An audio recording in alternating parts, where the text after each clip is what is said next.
स्वागत है दोस्तों आप सभी का आपके अपने YouTube चैनल आर के विथ एजुकेशन पर। दोस्तों आज हम जो हमारी बाल विकास और शिक्षा शास्त्र की जो टॉपिक वाइज प्रश्नोत्तरी चल रही थी उसका आज भाग जो है 52वां है। और आज के इस भाग में हमने जो विशिष्ट बाल को संबंधित पिछले में भी 30 प्रश्न लिए थे और इसमें हमने लगभग 35 प्रश्न इसके अंदर शामिल किए हैं।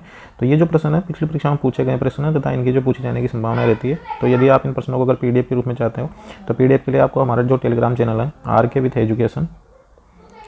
एजुकेशन उसको ज्वाइन जरूर कर लें। और अगर यूट्यूब चैनल पर पहली बार ही विजिट कर रहे हो तो यूट्यूब चैनल को सब्सक्राइब करके नोटिफिकेशन के लिए बेल का आइकन जरूर प्रेस कर दें। और आपको इनकी जो प्लेलिस्ट है वो मिल जाएगी रीड साइकोलॉजी के नाम से, तो आप वहाँ से इनको क्रम वाइज भी देख सकते हो। तो देख लेते हैं आज का पहला प्रश्न। तो पहला प्रश्न दे रखा है बौद्धिक विकलांगता का जो प्रमुख कारण है, ऑप्शन 1 दे रखा है इसका आनुवांशिक बौद्धिक विकलांगता का जो प्रमुख कारण क्या है ये पूछा है इसके अंदर। तो आनुवांशिक कारण दे रखा है ऑप्शन 1, ऑप्शन 2 दे रखा है शारीरिक चोट, ऑप्शन 3 दे रखा है सामाजिक वातावरण, ऑप्शन 4 दे रखा है इनमें से सभी, ऑप्शन 5 दे रखा है अनुत्तरित प्रश्न। तो बौद्धिक विकलांगता का मतलब हो गया मतलब उसका मानसिक विकास कम होना या उसकी जो IQ है वो कम होना, बौद्धिक विकलांगता मतलब ये हो गया। तो उसका आनुवांशिक कारण भी हो सकता है या बचपन में लगी कोई चोट भी हो सकती है और सामाजिक वातावरण उसको किस प्रकार का मिल रहा है ये भी कारण हो सकता है।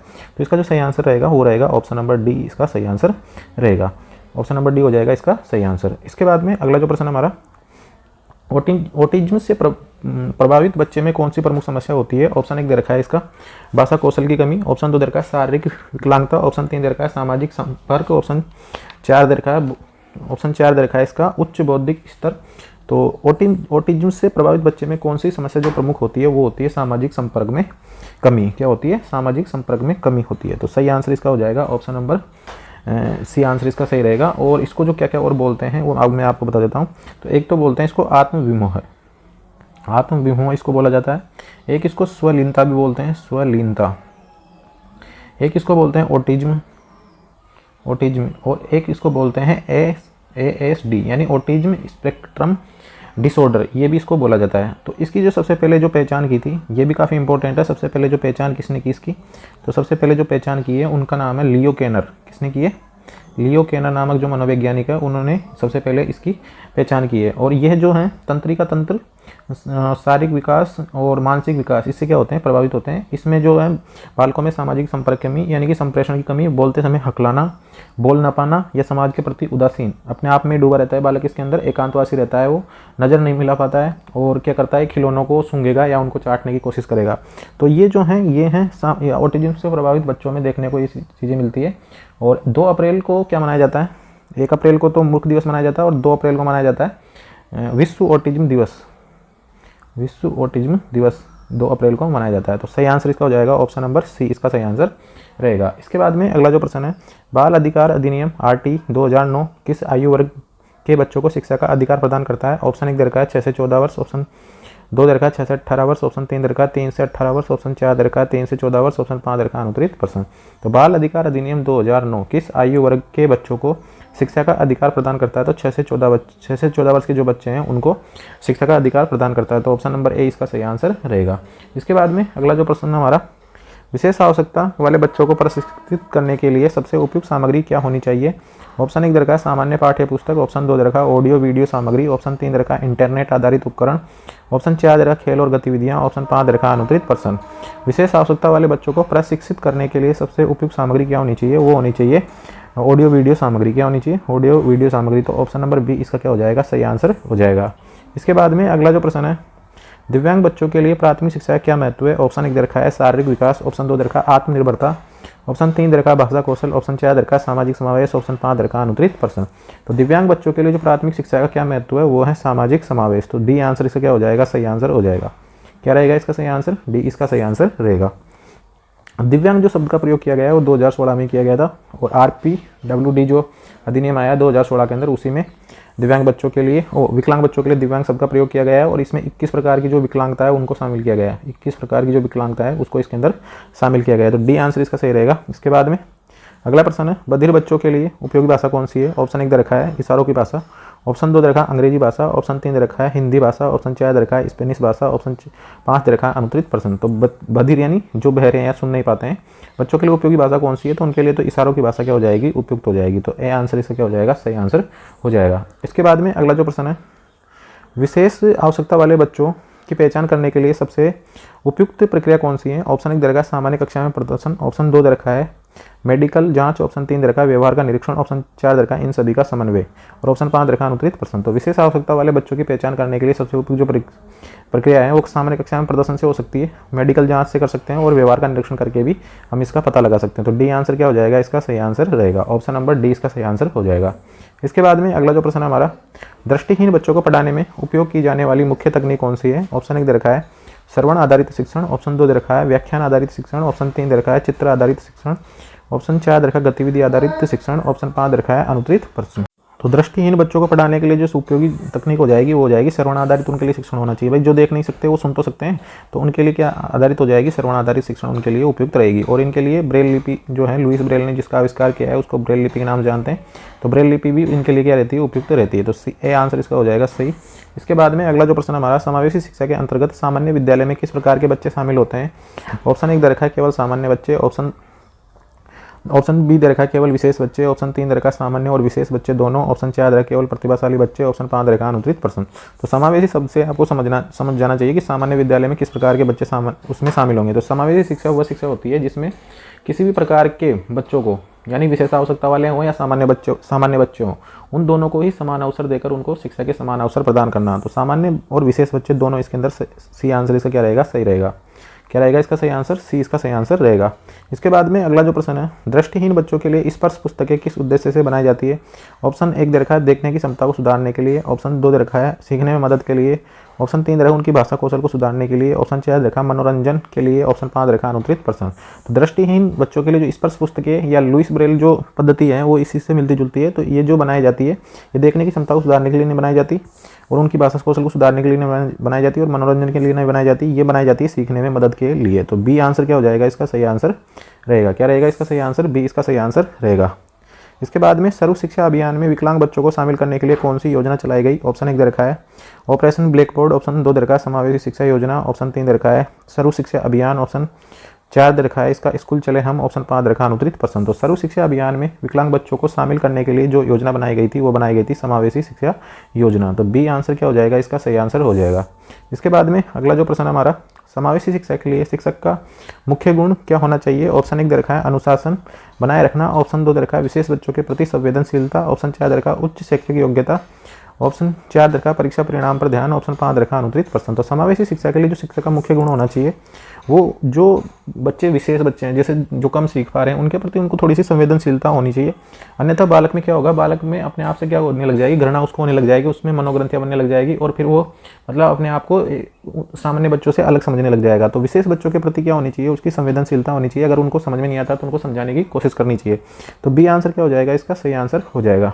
इसके बाद में अगला जो प्रश्न हमारा, विशेष आवश्यकता वाले बच्चों को सिखाने में सबसे महत्वपूर्ण भूमिका किसकी होती है। ऑप्शन 1 दे रखा है शिक्षक की, ऑप्शन 2 दे रखा है माता पिता की, ऑप्शन 3 दे रखा है चिकित्सक, ऑप्शन 4 दे रखा है समाज और ऑप्शन 5 दे रखा है अनुत्तरित प्रश्न। तो विशेष आवश्यकता वाले बच्चों को सिखाने में जो सबसे महत्वपूर्ण भूमिका होती है वो होती है शिक्षक की। किसकी होती है, शिक्षक की। तो ए आंसर क्या हो जाएगा, इसका सही आंसर रहेगा।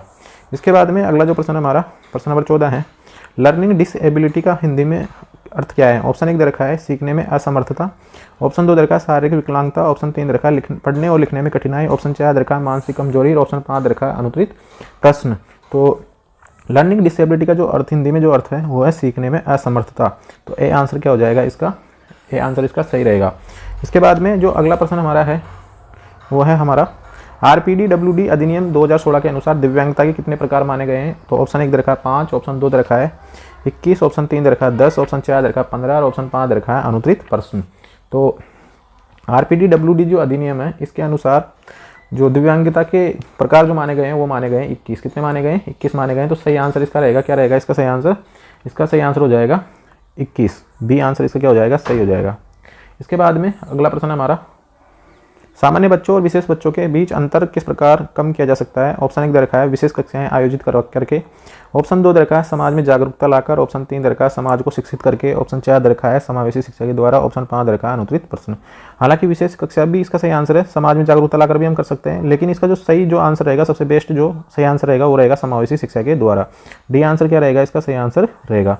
इसके बाद में अगला जो प्रश्न है, डिसलेक्सिया संबंधित हमसे प्रश्न पूछा है। तो डिसलेक्सिया से प्रभावित बच्चे को किस प्रकार की समस्या होती है।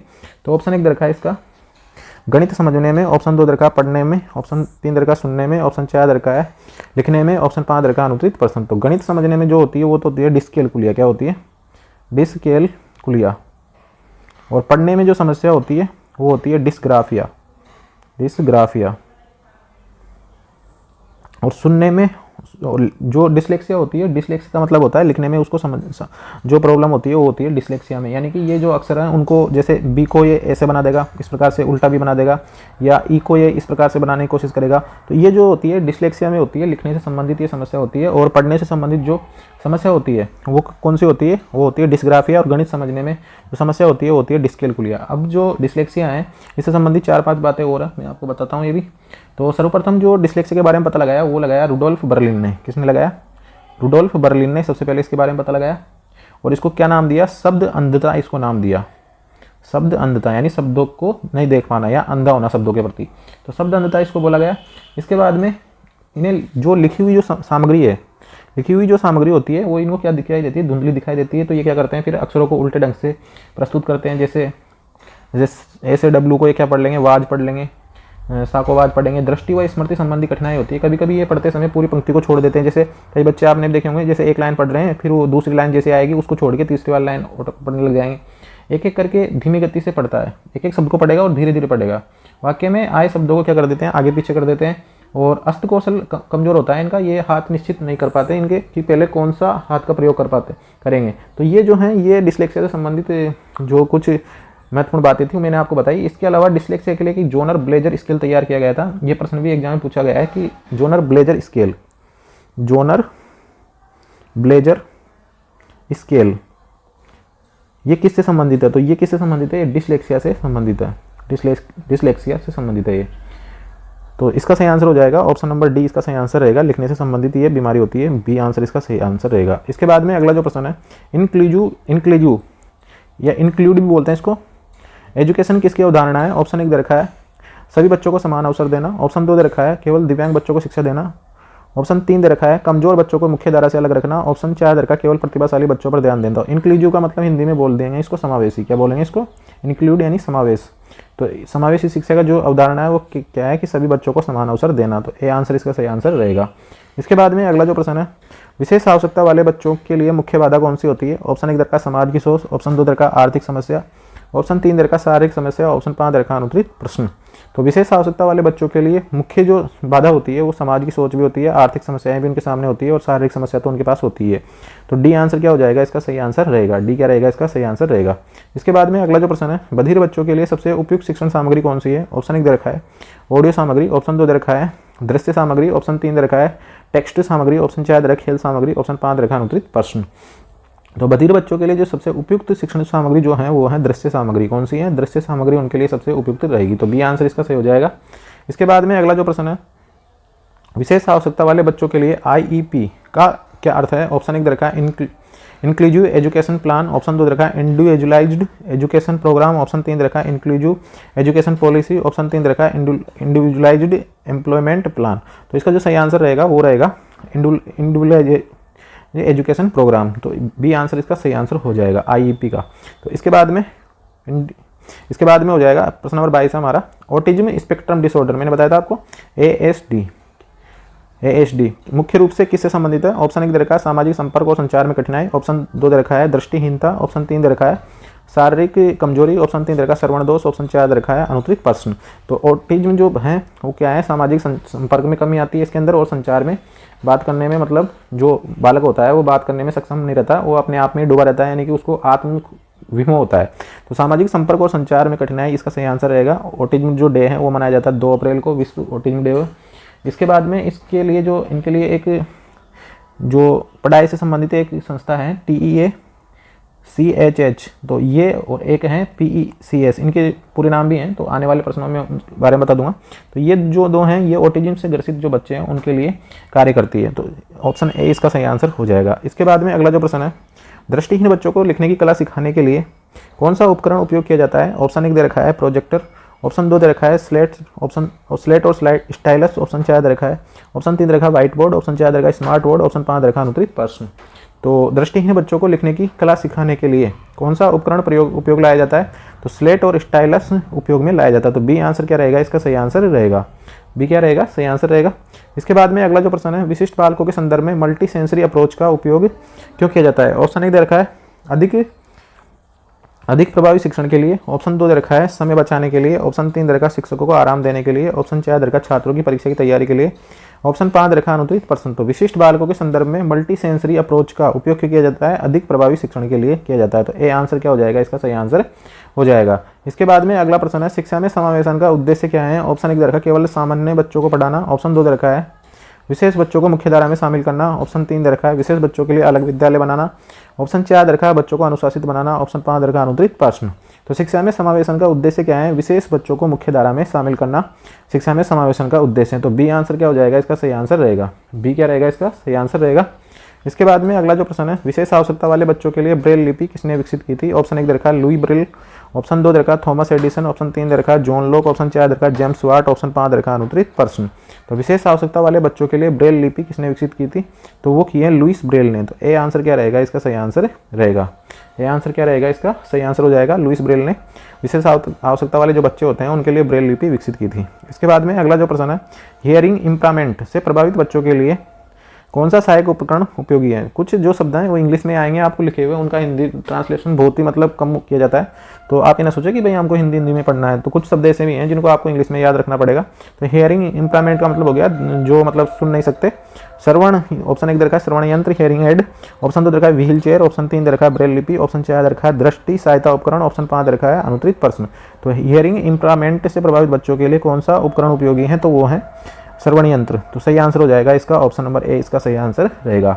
इसके बाद में जो अगला प्रश्न है हमारा, ADHD से पीड़ित बच्चों के लिए शिक्षण की सबसे उपयुक्त विधि कौन सी मानी जाती है? ऑप्शन 1 दे रखा है गतिविधि आधारित शिक्षा। ऑप्शन 2 दे रखा है व्याख्यान आधारित शिक्षा। ऑप्शन 3 दे रखा है पाठ्य पुस्तक आधारित शिक्षा। ऑप्शन 4 दे रखा है इसका लिखित शिक्षण। और ऑप्शन 5 दे रखा है अनुत्तरित प्रश्न। तो ADHD जो बीमारी होती है इसमें बालक अति सक्रिय होता है। क्या होता है? अति सक्रिय बालक होता है और वो मतलब एक जगह बैठ नहीं सकता। वो कभी किस चीज़ को उठाएगा, वो कभी किस चीज़ को उठाएगा और तुरंत उसको रख देगा, थोड़ी देर उसको देखेगा, फिर वापस उसको रख देगा, फिर दूसरी चीज़ उठा लेगा। तो ये जो प्रकृति जो पाई जाती है, ये जो बीमारी होती है ये होती है ADHD। तो इसके अंदर होता क्या है कि इसके अंदर जो शिक्षण के लिए अधिक उपयोगी जो विधि होगी वो होगी गतिविधि आधारित शिक्षण। तो ए आंसर इसका क्या हो जाएगा? सही आंसर हो जाएगा। इसके बाद में जो अगला प्रश्न है हमारा, प्रश्न नंबर 29 है हमारा, डिस्ग्राफिया से पीड़ित बच्चों को कौन सी समस्या होती है? ऑप्शन 1 दे रखा है, तो ऑप्शन 1 है लिखने में कठिनाई। ऑप्शन 2 दे रखा है गणित समझने में कठिनाई। ऑप्शन 3 दे रखा है बोलने में कठिनाई। ऑप्शन 4 दे रखा है सुनने में कठिनाई। ऑप्शन 5 दे रखा है अनुत्तरित प्रश्न। तो डिस्ग्राफिया से संबंधित जो पीड़ित बच्चों को जो समस्या होती है वो होती है लिखने से। किससे? लिखने से। तो सही आंसर हो जाएगा ऑप्शन नंबर ए, आंसर इसका सही आंसर रहेगा। क्या रहेगा? लिखने से संबंधित इसमें कठिनाई होगी। ए आंसर इसका सही हो जाएगा। इसके बाद में अगला जो प्रश्न हमारा, प्रश्न नंबर 30 है, RPDWD अधिनियम के तहत किसे दिव्यांग की श्रेणी में रखा गया है? ऑप्शन 1 दे रखा है मानसिक विकलांगता को। ऑप्शन 2 दे रखा है दृष्टिहीनता को। ऑप्शन 3 दे रखा है श्रवण दोष। ऑप्शन 4 दे रखा है उपरोक्त सभी। ऑप्शन 5 दे रखा है अनुत्तरित प्रश्न। तो RPDWD अधिनियम के तहत जो दिव्यांग की श्रेणी में रखा गया है वो 21 प्रकार की जो विकलांगता है उनको इसमें शामिल किया गया। तो मानसिक विकलांगता भी इसमें है, दृष्टिहीनता भी है, श्रवण दोष भी है। तो सही आंसर हो जाएगा इसका ऑप्शन नंबर डी, इसका सही आंसर रहेगा। इसके बाद में अगला जो प्रश्न है हमारा, विशेष आवश्यकता वाले बच्चों को शिक्षा में UDL का क्या अर्थ है? ऑप्शन 1 दे रखा है universal design for learning. Option 2 दे रखा है यूनिक डेवलपमेंट लर्निंग। ऑप्शन 3 दे रखा है यूनिवर्सल डिसेबिलिटी लर्निंग। ऑप्शन 4 दे रखा है अनफाइड डेवलपमेंट लर्निंग। तो इसका जो सही और ऑप्शन 5 दे रखा है अनुत्तरित प्रश्न। तो इसका जो सही आंसर रहेगा वो रहेगा, सही आंसर रहेगा इसका option number A, universal design for learning. Universal design for learning. तो ए आंसर इसका हो जाएगा। इसके बाद में अगला जो प्रश्न हमारा, प्रश्न नंबर 32 है, मेंटल रिटार्डेशन के लिए कौन सा शब्द उपयुक्त माना जाता है? ऑप्शन 1 दे रखा है कॉग्निटिव डिसेबिलिटी। ऑप्शन 2 दे रखा है मेंटल डिसेबिलिटी। ऑप्शन 3 दे रखा है इंटेलेक्चुअल डिसेबिलिटी। ऑप्शन 4 दे रखा है इमोशनल डिसेबिलिटी। ऑप्शन 5 दे रखा है अनुत्तरित प्रश्न। जो सही आंसर रहेगा वो रहेगा इंटेलेक्चुअल डिसेबिलिटी हो जाएगा इसका सही आंसर। सी आंसर इसका सही आंसर रहेगा। इसके बाद में अगला जो प्रश्न है, स्पेशल एजुकेशन और इंक्लूसिव एजुकेशन में मुख्य अंतर क्या है? विशेष शिक्षा अलग कक्षाओं में दी जाएगी। ऑप्शन 2 दे रखा है समावेशी शिक्षा सभी को एक साथ पढ़ाती है। ऑप्शन 3 दे रखा है विशेष शिक्षा केवल दिव्यांग बच्चों के लिए ही है। ऑप्शन 4 दे रखा है उपरोक्त सभी। ऑप्शन 5 दे रखा है अनुत्तरित प्रश्न। तो स्पेशल एजुकेशन का मतलब तो हो गया विशेष शिक्षा और इंक्लूसिव का मतलब हो गया समावेशी शिक्षा। तो विशेष शिक्षा अलग कक्षा में दी जाएगी, बिल्कुल सही बात है। समावेशी शिक्षा सभी को एक साथ पढ़ाती है, ये बात बिल्कुल सही है। और विशेष शिक्षा केवल दिव्यांग बच्चों के लिए, ये बात भी सही है। तो डी आंसर क्या हो जाएगा? इसका सही आंसर रहेगा डी। क्या रहेगा सही आंसर? डी इसका सही आंसर रहेगा।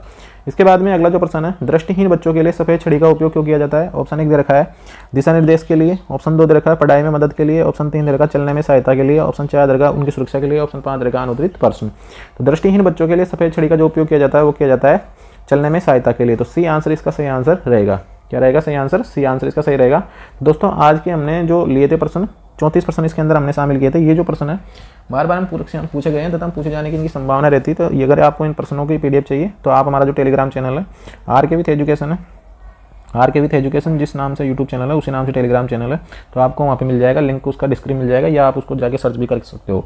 तो और अगर आप YouTube चैनल पर पहली बार विजिट कर रहे हो तो YouTube चैनल को सब्सक्राइब करके नोटिफिकेशन के लिए उसका बेल का आइकन जरूर प्रेस कर दें। और जो टीचिंग मेथड है उनसे संबंधित हमने जो क्लास लगा रखी है आप कृपया उनको जरूर देखें, क्योंकि हम क्या है थ्योरी पढ़ लेते हैं लेकिन थ्योरी के बाद में ऑब्जेक्टिव क्वेश्चन करना भी उतना इंपॉर्टेंट है जितना थ्योरी पढ़ना। तो आप चैनल को सब्सक्राइब जरूर कर दें और ऐसे वीडियो देखने तथा और इस जॉब संबंधी और भी अन्य अपडेट के लिए आप हमारे साथ हमारे YouTube चैनल पर बने रहें।